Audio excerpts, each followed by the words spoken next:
Здравствуйте. В эфире «Вести интервью» наш собеседник, министр сельского хозяйства Чувашской Республики Сергей Артамонов. Хотелось бы начать интервью такого с общего, что ли, вопроса, от которого зависит не только социально-экономическое развитие сельского хозяйства.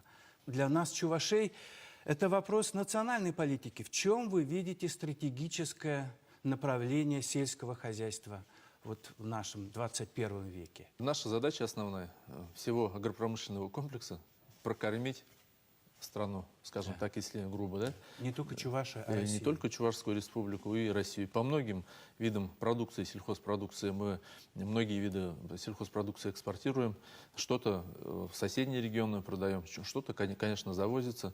И одной из основных задач является производство продукции сельского хозяйства. И в то же время мы должны все это переработать и довести в хорошем качестве до конечного потребителя. Перед каждым регионом ставят планы и подписываются соглашения с Минсельхозом Российской Федерации.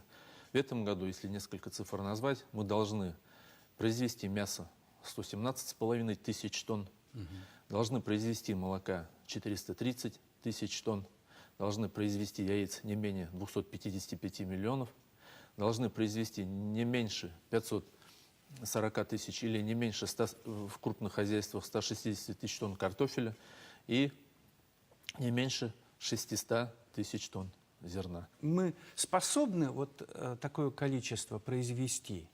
И еще один вопрос тут же напрашивается. Вот, допустим, то, что мы производим, оно для нас, скажем, оптимально или нет? Может быть, мы можем больше произвести? В Приволжском федеральном округе, например, больше всего молока надаивает Татарстан. Воловка там больше. Но если посчитать на 100 гектаров сельхозугодий, сколько производится молока, то мы с вами на первом месте. По производству мяса мы с вами на 100 гектаров, опять-таки, мы с вами занимаем 3-е место. По производству картофеля в сельхозорганизациях мы в России занимаем 9-е место. Здесь мы понимаем, позиции сдали, но структуру посевных площадей поменяли, уменьшили объемы площадей, и, конечно, это сказалось на общих объемах. И сегодня картина совсем наоборот. Сегодня очень удачные цены на второй наш хлеб. С поля сегодня можно продать за 11-12 рублей, картофеля не хватает. То есть, и вообще вот мы анализировали за последние 10 лет, какие бы объемы картофеля не производили в Чувашской республике, в целом выручка одинаковая. То есть очень вот объемы сильно сказываются на цене. Да. Вот в сети появилось сообщение о том, что в России собран небывалый урожай зерновых. О том, что Путин даже дал задание решить, разобраться, как его использовать, этот урожай. Какова урожайность зерновых в нашей республике и по какой цене он продается? В этом году пока уже собрано больше 130 миллионов тонн зерна в стране. И, конечно, здесь проблемы появляются, и, то есть как раз вопрос цены и вопрос продаж. Что мы будем делать с этим зерном? В Чувашской республике за последние 20 лет мы тоже произвели, но для нас это рекордный урожай зерновых культур. 729 тысяч тонн на сегодняшний день собрано. Это в бункерном весе. Но весе после доработки, скажем так, с учетом рефракции 7-8%, у нас не меньше 650 тысяч тонн зерна в этом году мы должны собрать. Для сравнения скажу, в прошлом году тоже был рекорд 609 тысяч. Наш регион себя зерном не обеспечивал, не обеспечивает. И ежегодно 150-200 тысяч тонн мы завозим качественного зерна 3-го класса для наших хлеба мукомольных предприятий. Завозим с Ульяновской области, с Татарстана, с других областей, где качественное зерно.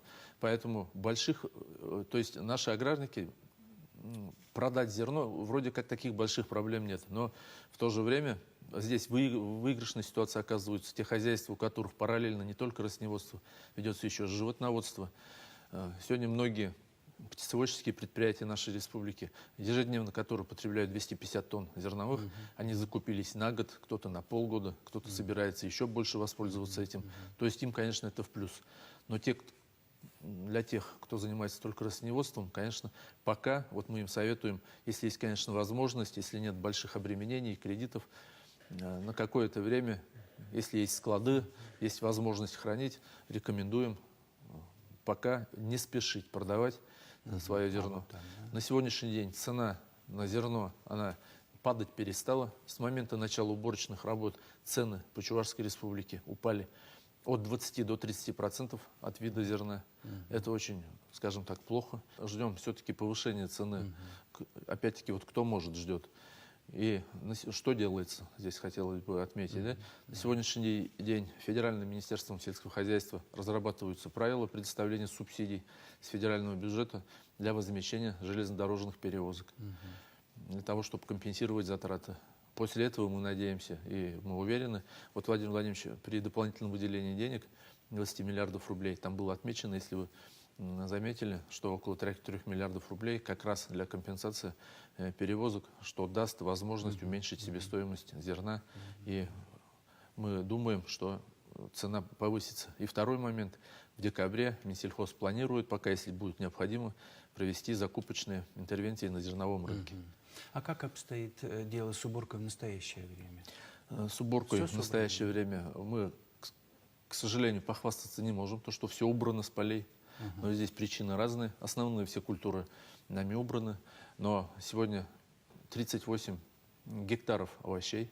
Это в основном поздняя капуста. Мы считаем, то есть она убирается планово, здесь проблем никаких нет. Но она обычно со снегом убирается. Она со снегом, ну здесь проблем нет.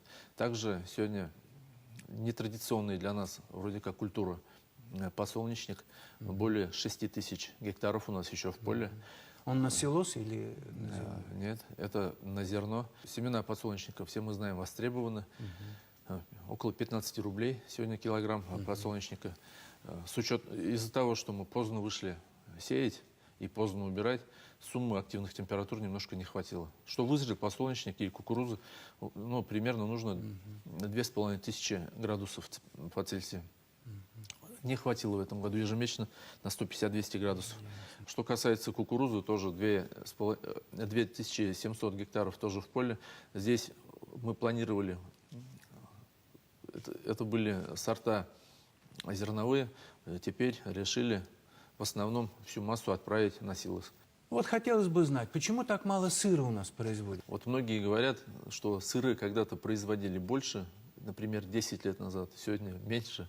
Мы специально посмотрели всю статистику. На самом деле, может, мы не видим эти сыры на наших полках. 10 лет назад, Тогда в был 2007 году, я назову цифры, да, за год мы производили 411 тонн сыра. В этом году, по итогам 9 месяцев, мы уже произвели 526 тонн сыра. Ого. Это больше. На 23% по сравнению с тем периодом. И еще год не закончен по общему объему. Может быть, тогда вот в те времена сыр продавался, он только на наших полках, я не знаю. Сегодня 5 основных производителей сыра в Чувашской республике. Это молочный завод Изамбаевский в Комсомольском районе, это Аконт молоко. Есть еще и фермеры в Ядринском районе, в Марпасадском районе. Наши сыры сегодня продаются во многих регионах, и в Москве, и в Санкт-Петербурге, в Казани, в Челнах, в Ульяновске, в Самаре. То есть география, она очень большая. И в то же время мы понимаем, что долю глубокой переработки молока надо в республике увеличивать. Поэтому сегодня готовится еще один проект, примерно оценочно на 100-120 миллионов рублей по производству сыров. Конечно, мы по всем направлениям будем стараться и делать все для того, чтобы увеличить долю А где это будет? И Завод вы строите или что? это будет в Вибресинском районе, предположительно, но предприятие пока не реализовано, называть я не буду. На сегодняшний день это предприятие производит, способно переработать в день до 350 тонн молока. Это тоже очень большие объемы. Надеюсь, мы справимся с этой задачей. Также задача увеличить переработку мяса на территории Чувашской республики и других видов продукции. Тех же соков население постоянно говорили, куда девать яблоки, которые мы выращиваем в огородах, в садах. Сегодня мы поддерживаем кооперацию. В этом году первый цех запущен Чувашпотребсоюзом в Комсомольском районе. Они начали фасовать соки прямого отжима, без добавления сахаров, всяких ГМО и так далее. Очень интересные продукты. В этом направлении тоже будем двигаться вперед. Ну что ж, спасибо вам за такие обстоятельные ответы.